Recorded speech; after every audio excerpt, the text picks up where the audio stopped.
Olá, pessoal, boa noite. Estamos ao vivo aqui com mais um Jantar com Tecnologia. Eu sou a Renata Tolentino e uso a tecnologia a meu favor e quero divulgar isso para mais gente. Então, aprender, sobre o computador, sobre a internet, sobre as redes sociais, com confiança, com liberdade, mesmo que você ache que não tem mais idade para isso. Aprender e aprender é sempre a vida toda. E hoje a gente vai falar de novo sobre o que eu preciso saber para comprar um computador. O que eu preciso saber para ter um computador que me atenda? Então, a primeira parte é saber qual o uso desse computador. Deixa eu só projetar aqui de novo.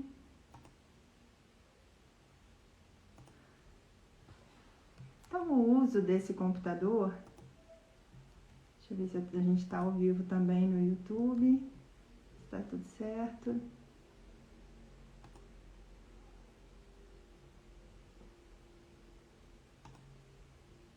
Acho que não. Agora sim. Então, vamos lá. Então, o que a gente precisa saber para comprar um computador? O que a gente pensa quando vai comprar um computador? Por mais que você já tenha um computador e você ache que talvez ele não te atenda, vai te ajudar para você entender o que você pode melhorar nesse computador também, que é o que a gente chama de upgrade.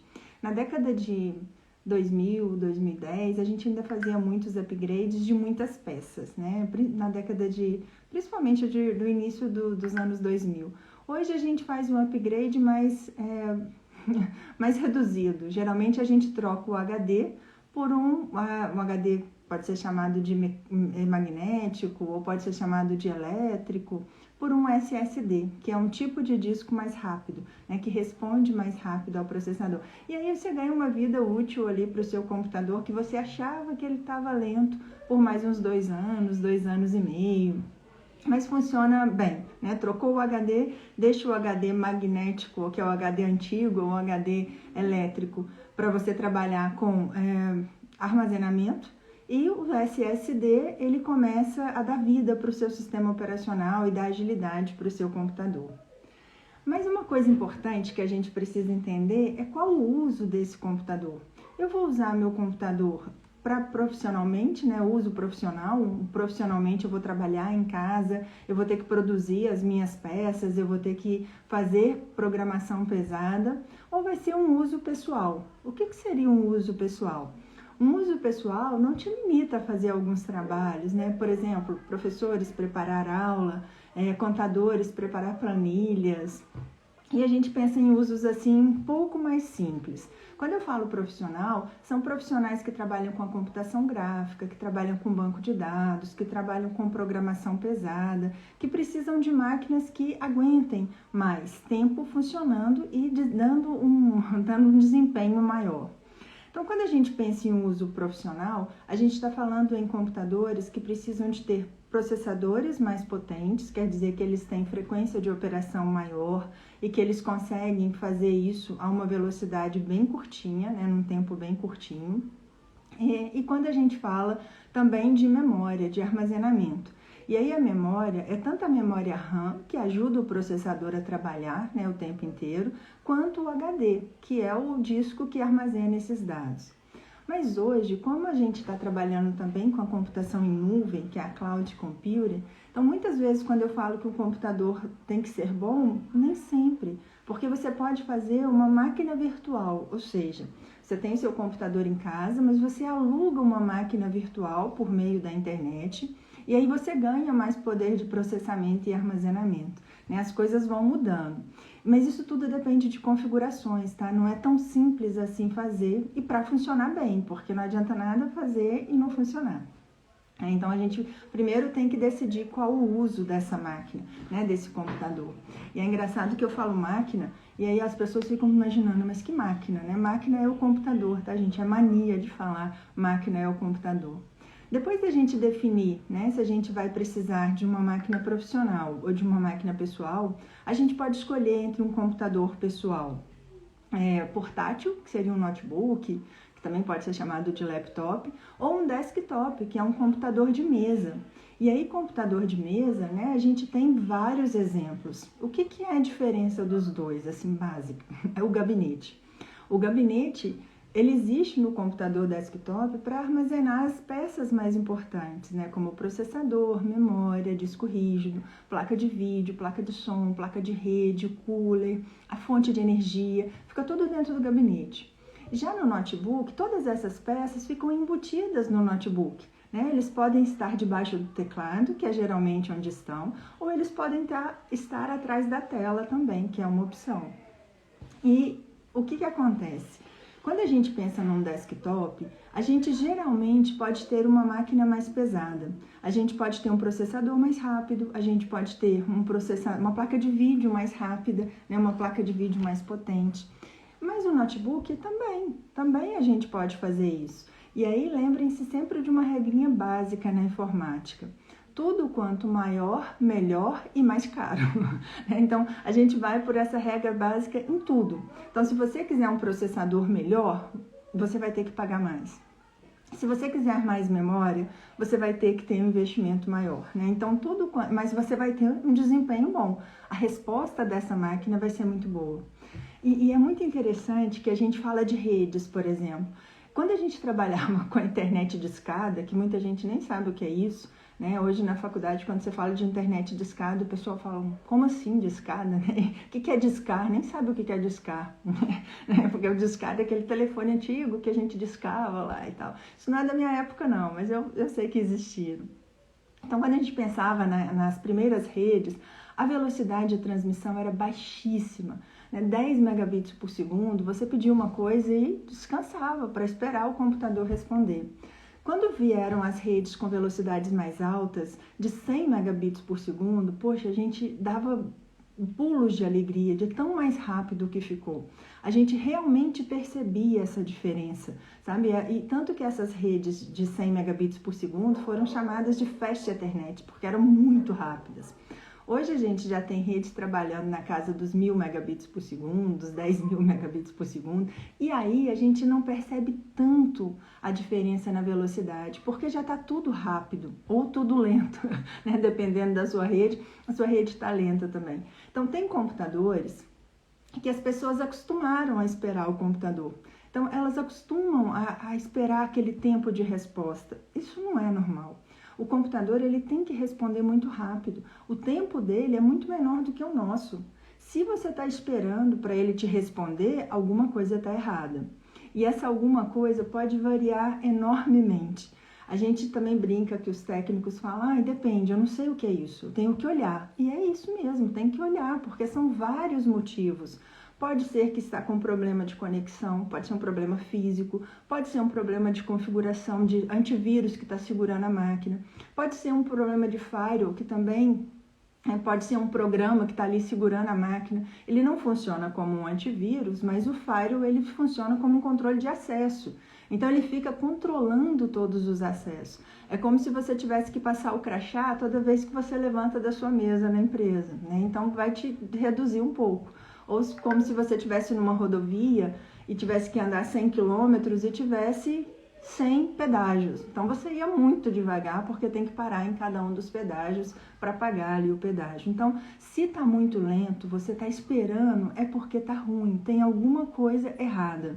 E essa alguma coisa pode ser hardware ou pode ser software.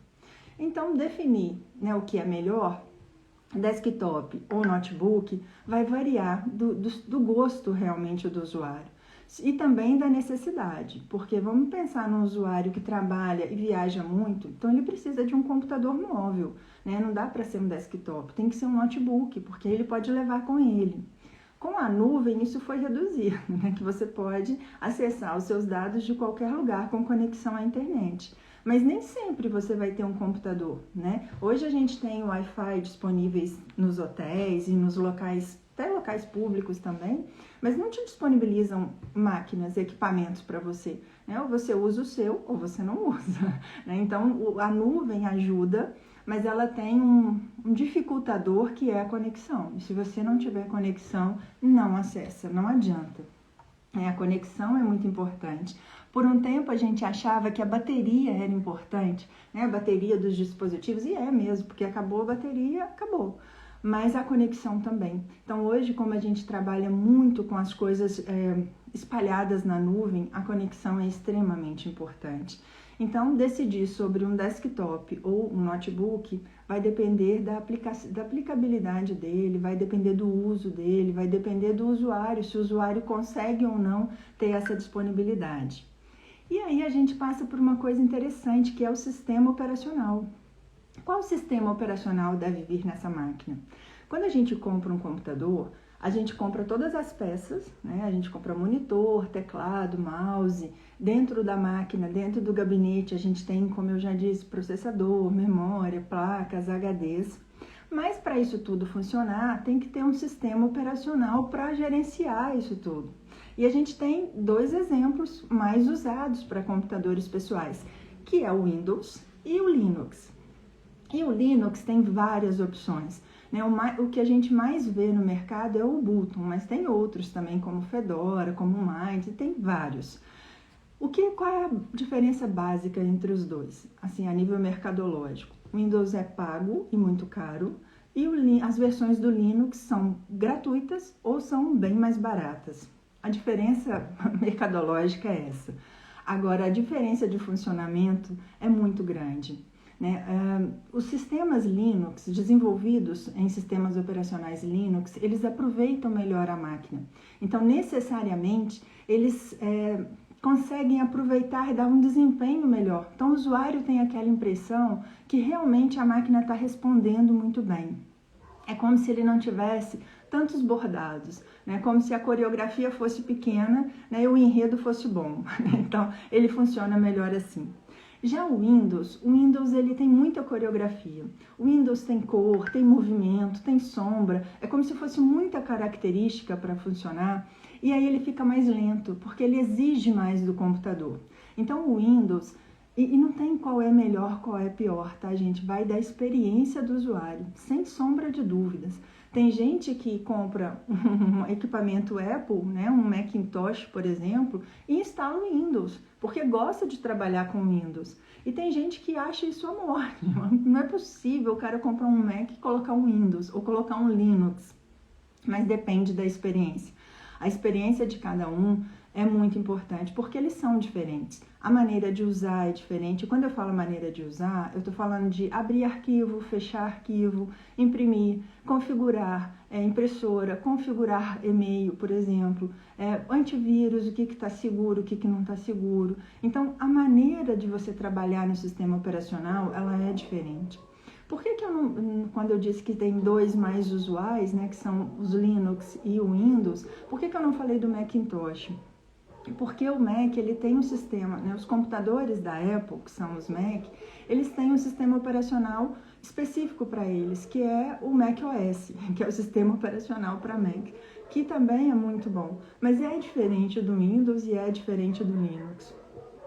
E os sistemas da Macintosh, os sistemas da Apple, eles são diferentes em tudo. Para você ter uma ideia, os botões de maximizar, minimizar e fechar algum arquivo, eles estão do lado esquerdo da tela e não do lado direito.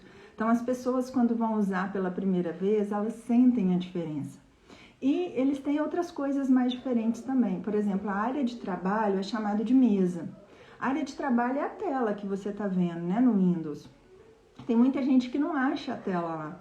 Outra coisa também que é um pouco complicada é quando a gente faz download dos arquivos, qualquer arquivo que seja um arquivo em Word, em PowerPoint, uma imagem, um filme, uma música, e a gente não sabe onde o sistema salvou aquele download, aquele arquivo, e a gente perde um tempão procurando.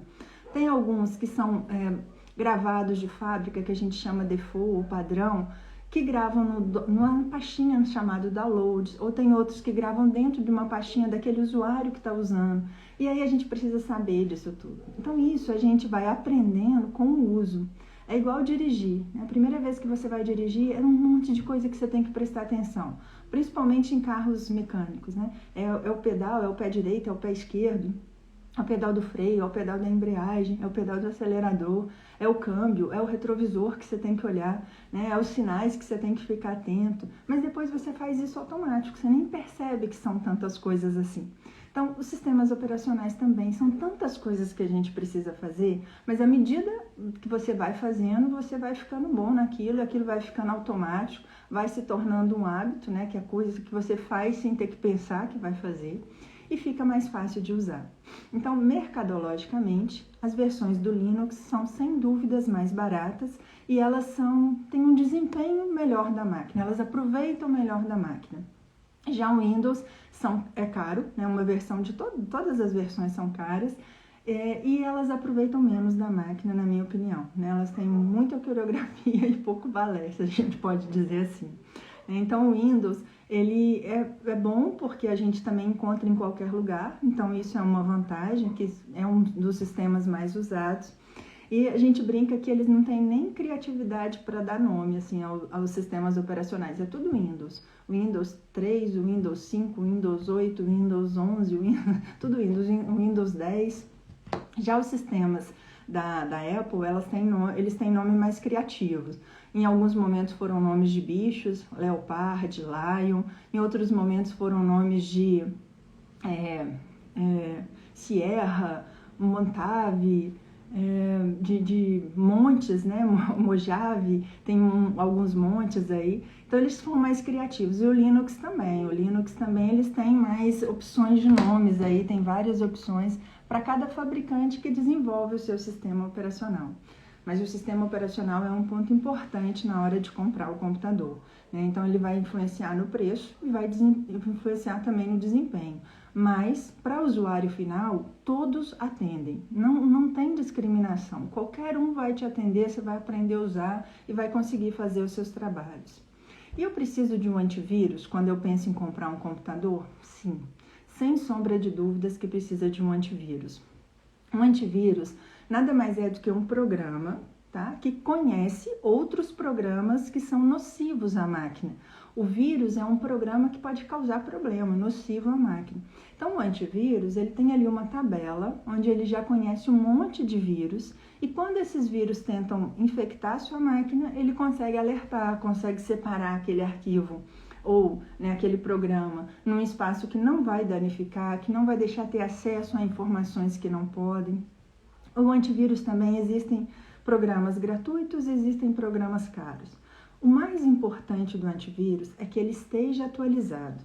Então, você tem que deixar configurado para ele ser atualizado todo dia, porque a cada dia, a cada minuto, surgem novos vírus. É incrível. Quando eu fiz faculdade, a gente via que um vírus para rodar o mundo inteiro, ele gastava meses, né? Meses para rodar o mundo inteiro. Hoje são segundos, milissegundos. Um vírus que é solto em algum lugar, ele roda todos os continentes muito rápido. Então, essas atualizações, elas são necessárias. Investimento em antivírus é legal? Tem antivírus que são muito caros e que são muito bons, que pegam, e os antivírus hoje, eles estão associados à internet. Então, eles têm proteção não somente de arquivos nocivos, como acessos nocivos também. Então, eles exercem outras funções, mas quanto mais caro. Já os antivírus que são gratuitos, eles têm um pouco mais de restrição, mas eles também protegem a máquina. Então, é melhor ter um que não tem tantas ferramentas, mas ele está instalado e atualizado, tá? Porque o prejuízo depois é muito maior. A gente tem vários tipos de ataques, vários tipos de vírus, nós vamos falar um pouco sobre isso também, dos vírus, mas, por exemplo, ficar sem acesso é uma coisa que vai te dar um prejuízo. Ficar sem um dado que você salvou é algo que vai te dar um prejuízo. Né? Ter um dado danificado vai te dar um prejuízo. Então, é melhor precaver, né? Prevenir. Precaver não, é melhor prevenir. Então, é melhor ter o antivírus instalado, sem sombra de dúvidas. E aí, a gente tem outros sistemas que podem vir instalados no seu computador que são muito interessantes e que são ferramentas que você usa para funções específicas. Por exemplo, editor de texto. Então, você vai construir textos. Assim como o Word, por exemplo. Assim como o Write da Apple, Editores de apresentação, né? Como por exemplo o PowerPoint. O PowerPoint você constrói apresentações. Editores de planilha eletrônica, como o Excel. Tá? A gente tem o Calc também na Apple e a gente tem o Keynote para apresentação também. E a gente tem também gratuitos, né? Além desse pacote de ferramenta que a Microsoft chama de Office 360 agora, antes era Microsoft Office. A gente tem o LibreOffice também, que é gratuito, né? Que foi construído aí baseado em software livre, que também resolve o seu problema. Lembrem-se que tudo na informática é difícil até você aprender a usar. Depois que você aprende a usar, você consegue fazer e ter a resposta para aquilo que você quer. Então, o importante é você aprender a usar. Esse melhor e pior vai da experiência de cada um e também vai do investimento que cada um pode fazer. Então, eu também não tenho nenhuma restrição quanto aos editores, né, de texto, de planilha eletrônica gratuitos e o da Microsoft também, que a gente encontra em todo lugar. Era engraçado que no passado, engraçado não, né? Era de mercado mesmo. Você não conseguia abrir um documento feito em Word numa máquina Apple, porque eles eram concorrentes. Hoje não, hoje você consegue fazer isso. Hoje no Linux você abre também quaisquer tipos de texto, de extensões, então não tem tantas restrições como tinha no passado. A computação tem muito disso. Em alguns momentos nós tivemos equipamentos e softwares que foram específicos para alguma coisa e outros que foram universais, que serviam para um monte de coisa. E sem sombra de dúvidas, os universais cresceram, os específicos diminuíram. Mas é claro que tem coisas que precisam ser específicas, né? Por exemplo, quem joga não vai querer uma placa de rede tradicional, de vídeo, não vai querer uma placa de vídeo tradicional, on-board, que já vem embutida na placa-mãe. Vai querer uma super placa de vídeo com processador, com uma quantidade de memória específica para ela, para responder mais rápido ao jogo. Ok, tá? Então essas coisas continuam sendo específicas, mas você tem a opção do universal também. Por exemplo, o USB. O USB significa Universal Serial Bus, né? Então vamos dizer assim, um barramento universal serial, né? Então a gente tem ali uma comunicação onde os bits vão um a um atrás do outro ali em série e a gente pode conectar diversos tipos de equipamentos, teclado, mouse, gabinete, telefone, a gente conecta tudo na USB. Então ela é universal. E aí, além de a gente pensar no sistema operacional, de pensar no antivírus, de pensar nas ferramentas que a gente pode utilizar, nós podemos pensar também no monitor, né? Quanto maior o monitor, melhor para a gente visualizar, mas mais caro também, sem sombra de dúvidas. Então, a gente tem monitores de 32 polegadas, 21 polegadas, 29 polegadas, e polegada, essa medida é uma medida em diagonal, assim, da tela, né? De uma diagonal a outra, ela vai ter aquela medida. Uma polegada é mais ou menos 2,5 centímetros, 2,53, se não me engano. Então, é essa medida que a gente vai ter para visualizar a tela. Tem muita gente que prefere usar uma TV, compra uma TV e faz ela funcionar como um monitor. Ok, sem problema nenhum. Quanto maior a tela, melhor vai ser a minha área visível. Então, eu vou conseguir enxergar melhor as coisas num tamanho maior. Aqui também vai da experiência, aqui também vai da utilização. Tem pessoas que precisam trabalhar com monitoramento, por exemplo, monitoramento de minas, monitoramento de pacientes, monitoramento de redes. Então, ela precisa ter vários monitores ali na frente dela para ela poder visualizar.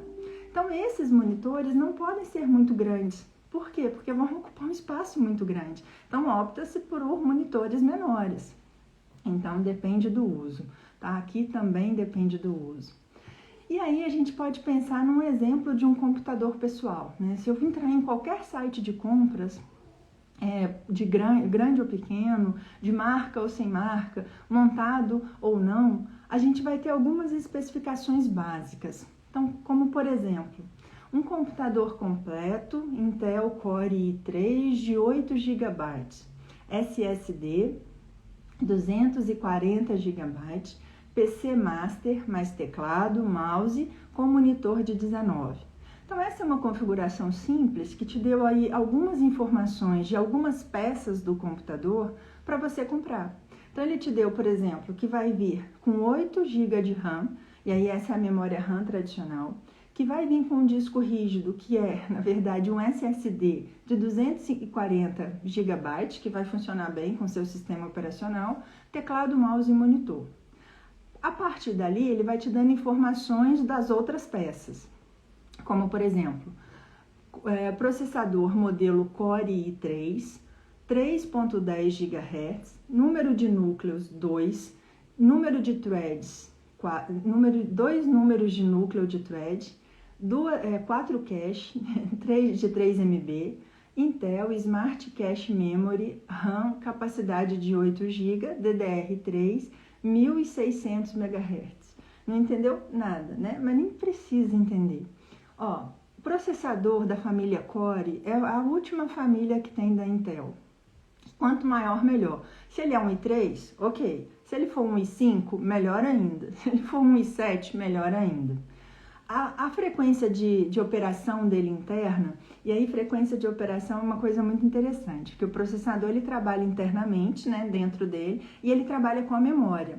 É igual a gente, ser humano, né? A gente pensa mais do que fala, salvo algumas exceções, mas é assim. Então, o computador internamente, o processador internamente, ele trabalha mais rápido do que ele conversa com a memória. Então, essa frequência de operação de 3.10 é a frequência interna dele. Isso é a quantidade de sinais que ele consegue trabalhar ali. E a cada sinal ele leva um monte de dados. Já com a memória ali no finalzinho falou que ela é uma DDR3 de 1.6 GHz ou 1600 MHz, que é a mesma coisa. Então veja que a frequência dela é menor. Então, quando o processador for conversar com ela, ele vai conversar com ela nessa frequência. É como se ele reduzisse ali a quantidade de palavras que ele está mandando. É como se ele reduzisse a quantidade de frases que ele está mandando. Mas aqui na dúvida, quanto maior, melhor. Aqui fala-se também que ele vem com as entradas HDMI, VGA. VGA é para vídeo, HDMI também é para vídeo, mas a gente pode colocar outros equipamentos também, como televisão, como decodificador dessas operadoras. Fala que ele suporta mais 2 slots de DDR. Fala que ele tem um slot de PCI Express 16X. PCI Express é um barramento também, assim como o USB, só que é interno. Então, a gente coloca no PCI Express placa de vídeo, placa de som, placa de rede. Então, aqui o 16X está ótimo. O 8X já resolveria o problema. Fala também que vem com placa de vídeo, com placa de rede. E fala que a placa de rede é Codeclan 10/100/1000 megabits por segundo. Então, quer dizer que ela consegue conversar com redes que trabalham a 10, com redes que trabalham a 100 e com redes que trabalham a 1000 megabits por segundo. Então, é a mesma coisa, né? Assim, ele consegue, a placa de rede vai funcionar em qualquer uma das redes. Detalhe, essa placa de rede é para placa de rede cabeada. Então, eu preciso de um cabo para conectar esse computador. Esse cabo vai estar ligado no equipamento de conectividade, que vai estar ligado em outros, que vai te levar para a internet. Essa máquina não vem com a placa de rede wireless para trabalhar numa rede sem fio. Aí a gente tem que comprar o adaptador, que parece um pendrive que tem uma anteninha, por exemplo. Ou hoje em dia é só um pendrive com antena interna, que também funciona super bem. Tá? Então, geralmente, quando ele traz essas velocidades de transmissão, é porque tem placa de rede cabeada. Quando tem placa de rede wireless, fala que é a placa de rede wireless, qual é o padrão que ele trabalha e qual é a frequência que ele trabalha também. Fala também do monitor, né, que são 19 polegadas, e ele dá outras características também do monitor. Por exemplo, formato de tela 16.10 widescreen, resolução 1440 por 900. Isso quer dizer a configuração do monitor. Uma tela widescreen quer dizer uma tela mais horizontal. Quando veio a TV digital, né, a gente via algumas imagens assim achatadas ou alongadas, né? Isso é por causa da quantidade de pontos na tela. Quando a gente fala em resolução, 1440 por 900 é a quantidade de pontos que ele consegue montar em uma linha e em uma coluna. Então, o formato da tela quer dizer que a minha tela vai ser mais horizontal ou ela vai ser assim, mais vertical. E a resolução é quantos pontos na tela. Aqui a resolução também, quanto mais pontos, mais características a gente vai ver da imagem e melhor ela fica. Ele fala também do mouse. O mouse tem 3 botões, né? Então a gente tem mouses que só tem 2 e tem essa tecla de roll-on no meio. Tem mouses que tem 3 botões, o da direita, o da esquerda e o do meio. E a gente quase não usa o do meio. Então tem algumas características. Mouse e teclado são equipamentos muito simples, mas existem tecnologias que trazem, né, funcionalidade para esses equipamentos. O mouse, por exemplo, ele pode ser óptico, ele pode ser via Bluetooth, ele pode ter um monte de LED que vai ficar brilhando, assim como o teclado também pode ter teclas brilhantes. O teclado pode ser mecânico, o teclado pode não ter aquele teclado auxiliar do lado, então eles vão inventando, assim, tem muitas opções. Todos funcionam muito bem com com todos os sistemas operacionais, com todos os processadores, não precisa se preocupar. E esse computador, no caso, olha só, ele vem sistema operacional. Este computador vem com o sistema operacional Windows 10 pré-instalado, porém é importante ressaltar que a licença do sistema operacional é uma versão de teste, trial, quer dizer que você vai usar por 30 dias e depois de 30 dias ou você paga a licença ou não vai funcionar mais, tá? Então hoje, porque você pode escolher comprar a licença, né? Quando você está lá configurando, fazendo a sua compra ou com o vendedor, ele te pergunta, quer Windows? Ah, vai ser mais 700 reais. Ou a gente tem uma promoção aqui, faz por 360. Ok, tá? Você pode comprar um pacote na Microsoft de 5 máquinas, né? Um pacote Family ali, aí você consegue compartilhar com outros computadores da sua casa. Então pode variar de preço. Você pode achar de 300 reais, ou você pode achar de 700, pode achar de 1.000.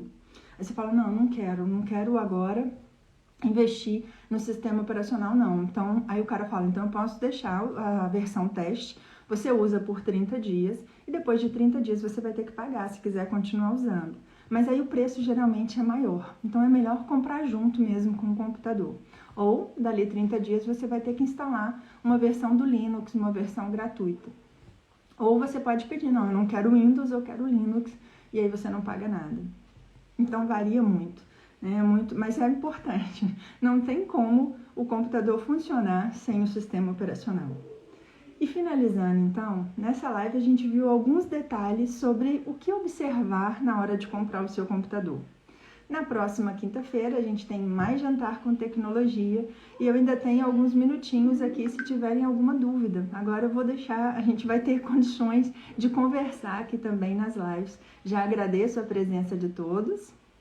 Deixa eu ver se está livre para vocês responderem, para vocês perguntarem.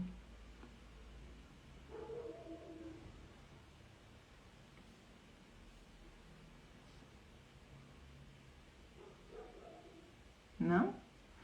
Ok, pessoal. Então, estamos encerrando. Boa noite a todos, tá? E a gente se vê. Tchau, tchau.